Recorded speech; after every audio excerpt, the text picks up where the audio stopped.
দেখেন আর একটা জিনিস, এটা এগুলা মনে হয় কি আমি জানি না, সারা জীবন খালি বইয়ে দেখছি জিনসা তাবুন এগুলো আমি বইয়ে পড়ছি। তো মা কি আল্লাহ, আমি আর ভয় পেয়ে গেছি। সত্যি আসলে মানে সকল এখানকার সকল বিষয় আমার কাছে আশ্চর্য লাগে। দেখেন হুট করে একটা দুইটা হাঁস এখান থেকে উড়ে গেছে, বুঝতে পারি নাই আমি, আচমকা অনেক ভয় পেয়ে গেছি। তো যাবো আরো সামনে, দেখি যাই।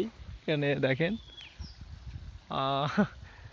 জাপানিজ স্টাইলের ঘর, মানে এগুলা ওই জাপানিজ স্টাইলে না, এটা জাপানিজ তো যেগুলা জাপানিজ স্টাইলে বাসা তো এইগুলা, ওগুলা হচ্ছে আদিকালে মানে পুরোনো দিনে ওই ধরনের বাসা বানাইতো আর কি, যে ধরনের। তো ওই রাজারা থাকতো।